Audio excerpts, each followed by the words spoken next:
Hello there, everybody. Welcome back. Welcome back. Today we're going to be watching and reacting to a Blessed Arch video on 6 Indian cities built before 1947, before India got its independence back from the British. We're going to go over 6 cities because six cities built before 1947. Man, that is six cities, not Sikh cities. 6 cities, although maybe there are some Sikh cities in those 6 cities. I don't know. But yeah, you know me. I play a lot of GeoGuessr. I like to learn about the geography, the infrastructure of different countries, and I am very fascinated with the geography and infrastructure of India. So we're gonna go ahead and watch this, and we're gonna learn a little bit more about some of these ancient cities. There's a ton of little villages and there's villages and towns and cities all across India that have a long storied history. So I'm kind of curious to see what even is he going to be talking about in this video. Today, when we think of Indian cities, we think of density, traffic, and a skyline where some buildings is constantly under construction. Our cities feel endless, ever expanding, almost chaotic.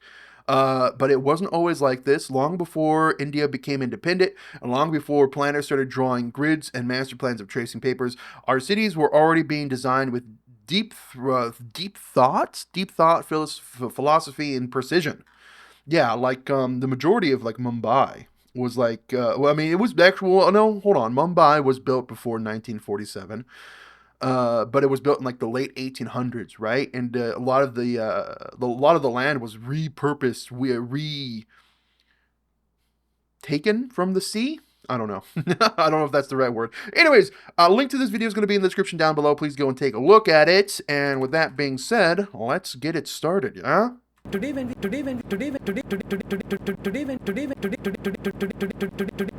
think of Indian cities, we think of density, traffic, and a skyline where some building is constantly under construction. Our cities feel endless, ever expanding, almost chaotic. But I mean, they are chaotic. The Indian cities are extremely chaotic.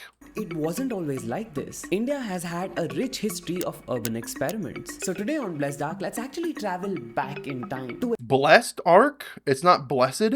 Blessed are our people. BlessedArch. Explore cities that laid the foundation of urban India. So on this channel, let's explore cities that were built before 1947.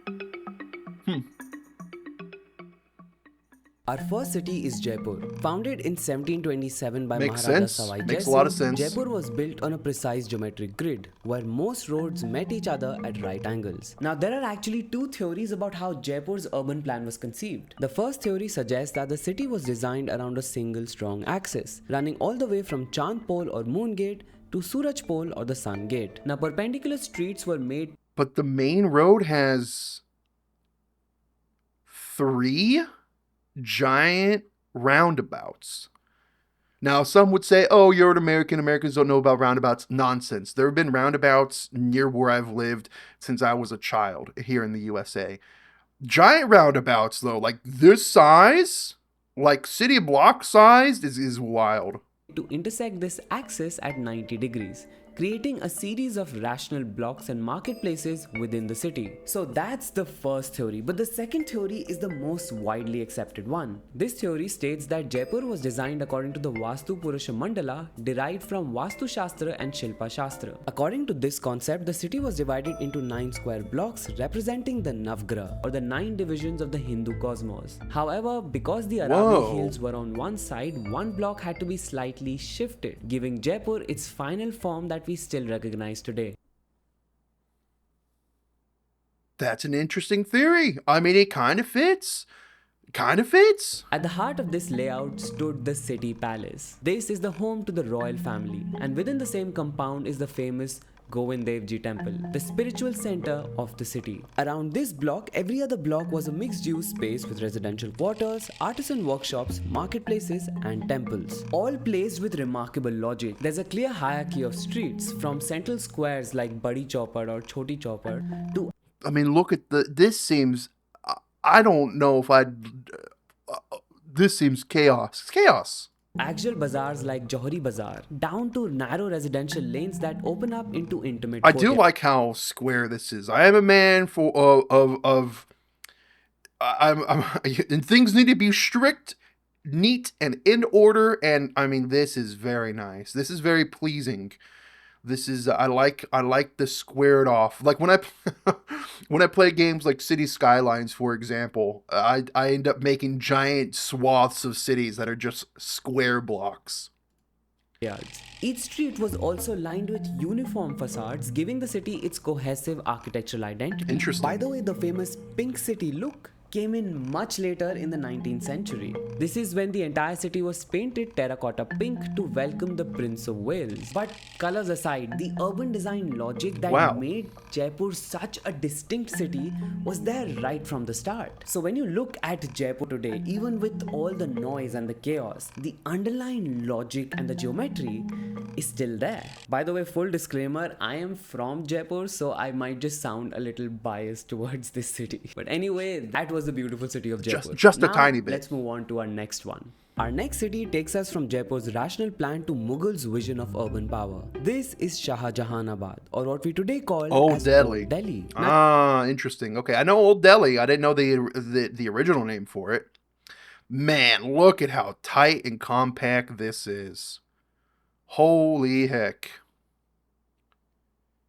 Interesting. If you visit it today, Old Delhi seems chaotic with narrow lanes, traffic everywhere, incredible density. But it didn't start that way. In the 70s, Bro put on like the traffic fanciest everywhere, leather jacket. incredible density. But it didn't Look at this. Wait, what is this? It's like a leather button-up shirt. It's got like a front pocket and everything. What in the world is this? That's a wild fit. I'd need to see the whole thing. That's crazy. Crazy in a good way, not crazy in a bad way. You have to do different emphases of crazy. I kind of dig it though. I really like it.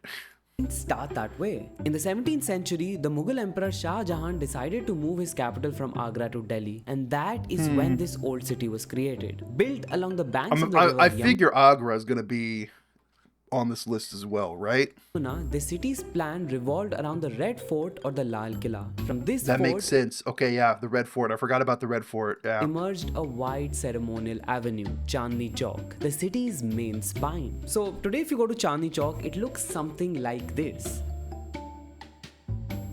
That looks nice. It's a nice. That's a nice road. That's a very nice road. Let's go back and take a look at it. Like this. I like it. I dig it. This is very clean. It's very, I don't know, it just seems very cohesive, right? I dig it. Very walkable. I like the huge sidewalks. That's wonderful. I think a lot of new cities miss out on the giant sidewalks. Yeah, look at this. This is nice. Interesting. So there's a two-wheeler here. I was gonna say there's no like vehicles that go through. It's like these bicycle powered rickshaws. But back Oh no, there then, was a truck there. Chandni Chowk was very, very different. It was this tree-lined avenue with Wow. shops and havelis. It even had a canal running through its center. So when you Wow. look at the plan of Old Delhi, you can identify these few elements. From here, everything else was So it was a straight through to the Red Fort with a big canal in the middle of it. Oh, that must have been something to see. That must have been really nice to see. created. So we have the Red Fort, the Fatehpuri Masjid, the Yeah. Chandni Chowk, The Chandni Chowk, it would have had a canal right from the center all the way towards the gate. Oh, that would have been so cool. and the Jama Masjid. Around these, everything else was created. And something special was that Jama Masjid at that time was raised on a plinth and was made such that it would be visible from anywhere in the city. So the city did not have a rigid grid like Jaipur, and it was a lot more informal. But it was a structured informality. Also, the city was divided into 3 zones, and right here in the north zone was the space for royal residences. So the logical next question might be, if Old Delhi was so well planned, what happened to it? Why does it look so chaotic today? Well, to answer that question, we first need to go back to when the British took over the city. Population increase, and then what the British migrated all the people there.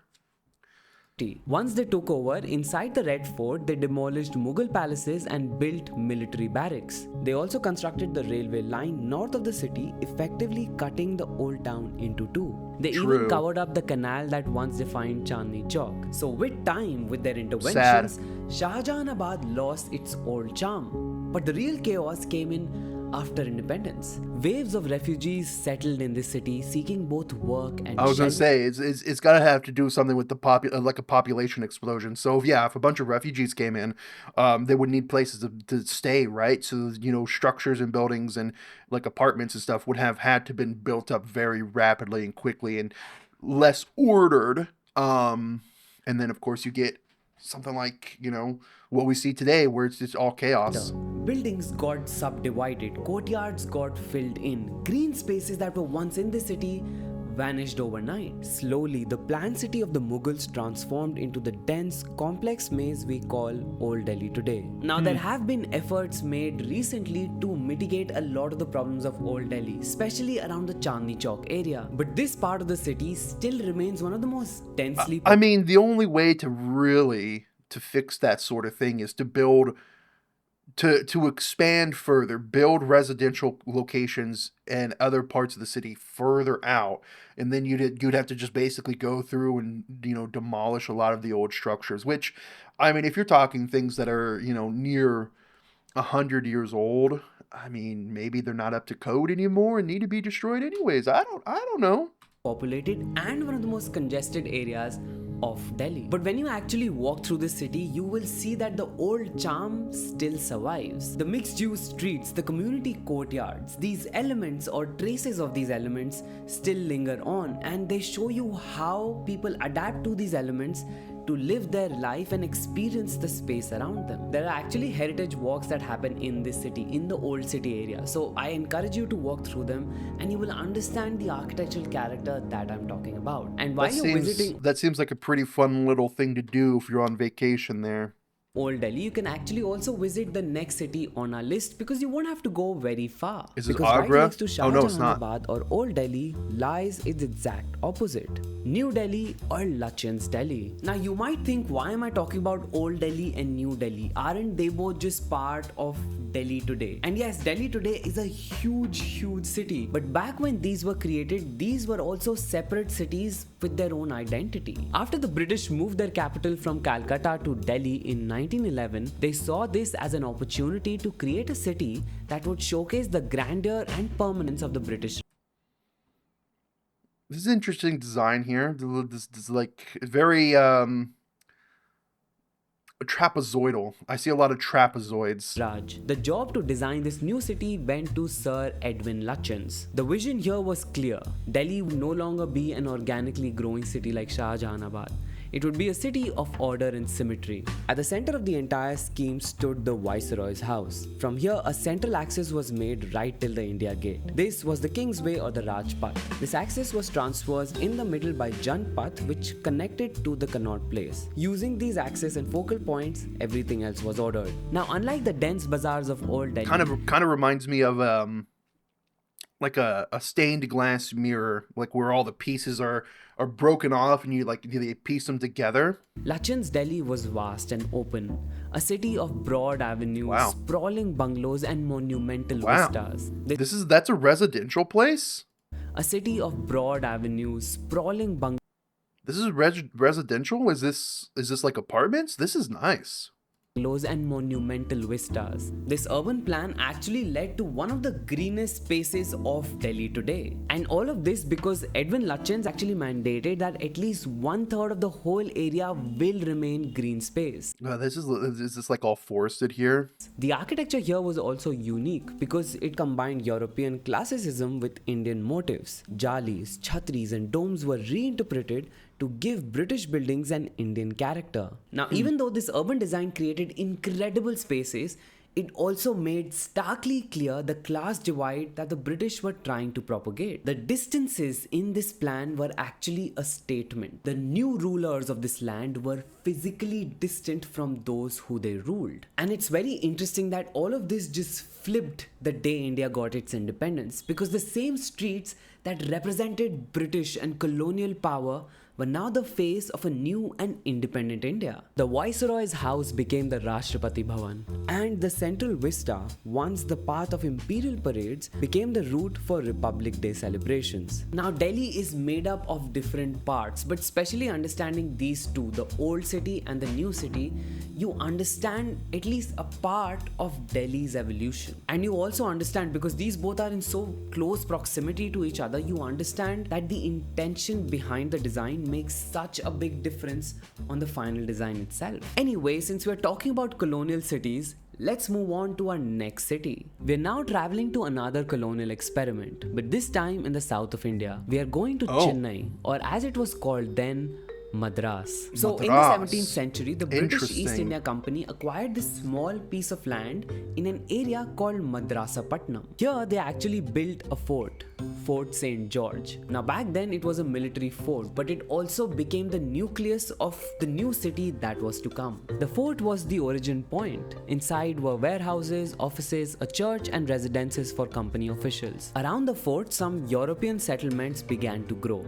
And here is where the divide created by British became evidently clear. The buildings in here, which only the Europeans could live in, were all painted white. As a result, over time, this area came to be known as the White Town. Around this area, local merchants, artisans and laborers began settling down. This area then came to be known as the Black Town. So some might say it is just because of the color of the houses, but in this city, there was a literal segregation between people who were whites and non-white. So it's almost... Yeah, segregation. I mean, that is an unfortunate thing that happened. Very sad. Like spatial segregation became the tool for governance. Now, even in the Black Town, British did lay down some order for streets and housing, laying them on a grid. Over time, I'm a fan of grids. I'm a very big fan of grids. Grew, and the villages around it became a part of this city. The British also specifically developed a lot of infrastructure for this city because Madras became the central point or the hub for all of British activity in southern India. Buildings like the High Court, Ripon Building and Madras University used domes, arches and verandas not just for aesthetics, but were a way to adapt European architecture into the Indian climate and context. Today, the city of Chennai has sprawled far beyond the small coastal fort, and it's one of the biggest cities of India. But Fort St. George still stands, the starting point of an empire and a blueprint of how the colonial powers shaped. I'm digging this man's shirt. He didn't wear that at the beginning, did he? Like, did I just completely miss it from the get-go? Every time it goes back to him, I'm like, dang, this is a nice shirt. Yeah, no, he was wearing a white tee at the beginning. The Indian subcontinent. Looking at these cities, you kind of understand the power play and how that actually trickled down into design. It's a very interesting study. But for our next city, we actually will travel much further back in time and see a city made with much different intentions. Our next city predates all others on this list by more than 2000 years. This is Madurai. Now the story goes that the city was created where the divine nectar or Maduram was dropped on earth, and that is where the name of the city Madurai actually comes from. But beyond the story, let's actually take a look at the urban design of the city. At the heart of Madurai stands the Meenakshi Amman temple, dedicated to goddess Meenakshi, a form of Parvati, and her consorts. The golden lotus tank. I need to learn how to speak. Read Tamar. Sundareshwar. Tamar is one of the languages that is high up on my list. I think if I were to learn 2 Indian languages, it would be Hindi, just because how prominent it is, and then Tamar, just because I really just like the aesthetic look of it, and it does have a lot of prominence in the south, of course, and then it branches off quite a bit. Is truly a magnificent piece of design. It is specifically known for its towers or gopurams covered with sculptures painted in bright hues. Now when you see the plan of this city, you realize everything here radiates from this temple. The city was designed on a concentric pattern with a series of rectangular streets surrounding the temple. Each of the rings here represented a different social and functional layer. So priests and temple staff stayed closest to the temple, merchants and artisans in the middle rings, and so on. So the spatial logic of this city represented the social and spiritual fabric of that time. Also, the temple's gopurams and their design was quite special because the whole city was designed such that from any point the temple's towering gopurams remained visible. So these were That's a really constant dope. That's a cool skyline here. Man, that is really cool.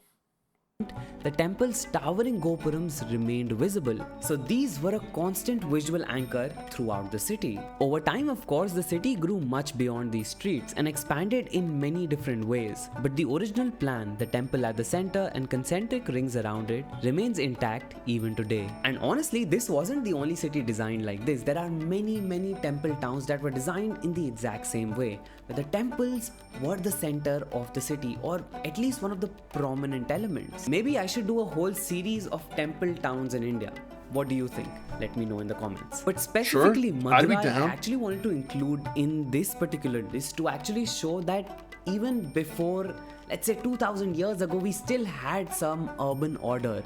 We still had spatial logic that we applied to our cities. So when you're looking at the history of India and the history of urban design in India, it's interesting to look at how we evolved from that logic to the logic that we apply today. It is a change in priorities, it is a change in society, it is a change in urban order, and it's just a very interesting study. Okay, now we have come to the final city on our list. This is the first industrial city of India, Jamshedpur. In the early 1990s, industrialist Jamshedji Tata dreamt of building not just a steel plant, but an entire city. He wanted to create a city where industry and community could grow together. For this, he actually sent his engineers around the world to study urban design of industrial cities. And what emerged from that was the first industrial city of India. Founded in 1990, this city was very different from any that we have discussed on this list of India. Founded in 1990, this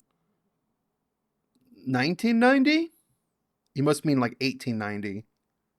Yeah, 1990? Huh?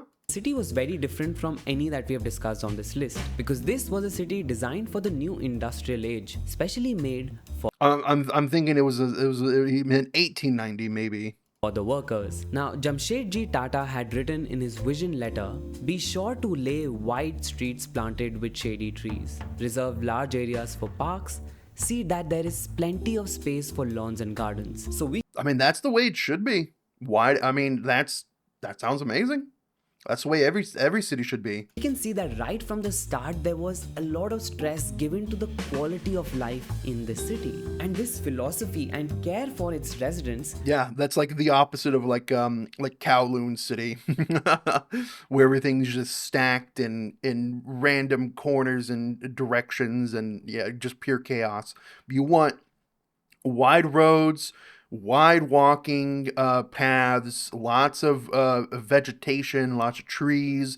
You want places for, parks where you can relax and rest and set up, different events. And yeah, I mean, that's the way you want it to be. actually shaped the entire plan. The layout created by Julian Kennedy and later Otto Königsberger is built around functional zoning. So here is the Tata Steel plant, and the areas Wow. around it are populated with residential areas, markets, and civic centers. The whole design here was created thinking of the modern working Wow, you can really see it as well. Like, look at this. Big roads, lots of trees. family. This plan included segregated land use but also integrated amenities, housing, schools, hospitals, playgrounds, and clubs, all located within close proximity. And yes, this is an industrial city but was also designed to be a green city. Yeah, with a look at lot all that of greenery. space allotted to green areas. Every last bit, even the utility You gotta stay in touch with nature. You gotta enjoy the greenery. Like my house right now. Like I don't live in the best place, but the roads are wide here. I have a huge front yard, a huge backyard, tons of just nature all around me. There's like 3 different walking trails I can go to. One that goes around a lake, and you kind of just, you feel more relaxed in nature. I know that's just a human thing. I think when you're cooped up too much inside of steel and concrete and plaster, you kind of lose your touch with the earth, the touch with, whatever else could be out there. and infrastructure, power lines, sewage treatment, water supply, everything here was planned from the start to make sure that the residents here have a good and comfortable life. Over That's time, cool. of course, the city has expanded and become a full-fledged urban center. And it continues not just to function but also thrive even today.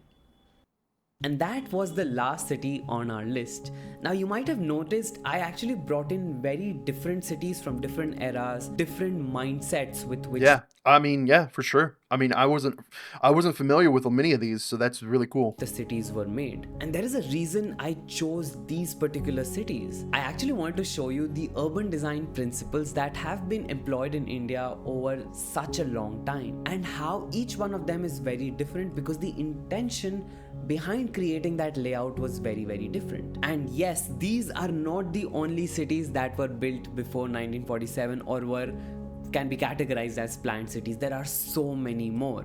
I just chose these particular examples because these could perfectly highlight what I wanted to show you. And that was it, you guys. Those were some of the cities that were designed in India before 1947. What did you think of these cities? What did you think of the design here? Let me know in the comments. How many of these cities have you visited? Also, which 0. other city should have been on this list? I want to know that as well. As always, give it a thumbs up and do share. But don't subscribe. Don't subscribe unless you want so much great content on architecture and urban design. It will take over your feed. It will be so educational for you. You will explore India. You will explore the world. So unless you want to do that, please don't subscribe. But if Okay. you do, please do subscribe. Okay. All right. I'll stay subscribed. All right. I liked the video. It was a lot of fun. Just learning the history. Like this is the sort of thing that I love to learn about. The history, and then of course we had infrastructure and geography. I mean, this is everything. This hit everything for me. Really enjoyed it. Get in touch. If you'd like to talk, don't feel shy. Commenting on a video and sending a DM on Instagram will be the quickest way to response from me. You can also email me. Oh my god, he put an email in. That's crazy. Never use auto-dubbed, guys. It's terrible. A video on pre-independence Indian city planning without colonial Kolkata, colonial Mumbai, colonial Bengaluru, all that is incomplete. Well, I mean, he just shows 6 different cities.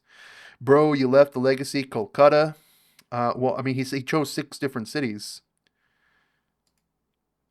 What is this? They ignore Kolkata because of the TMC dictatorship and negative PR of the city. I don't know. I like the way you showed the difference between Mughals and the British mindsets. Can we get more and more ancient towns? That'd be cool. Patna, yeah. Finally, my city, Jamshedpur, got featured on the channel. Yes, please do make a series of temple towns. Yeah, I think that'd be awesome. We need a video on Mysuru. Yes, you should do a video on South Asian temple towns. Again, yeah, I think that'd be amazing. You left some cities out. Of course, it was just 6 cities. He's not going to do all of them. As someone who loves architecture and who just moved to Jamshedpur, it is pure bliss. Love the video. It's really appreciated. What? It's really appreciable the effort you put in this video. Great love. I love the video. Request a state-wise architectural styles would also be interesting to watch. Can you make a video on Pune City? I think that'd be pretty cool. Make video. Everyone's requesting videos. That's funny. Yeah, can you do a video explaining Noida? What are some new comments here? Love the video. Love the channel. Wonderful video. You know what? I'll say it. I'm on my main account, my guinea pig account, with 77,000 subscribers. So it's not going to be. This comment won't come from my reaction channel, but still, I loved the video. Fantastic and informative. There we go. All right. Guys, link to the video is going to be in the description down below. Please go and take a look at it. And with that being said, I'm out of here. Take care. Goodbye.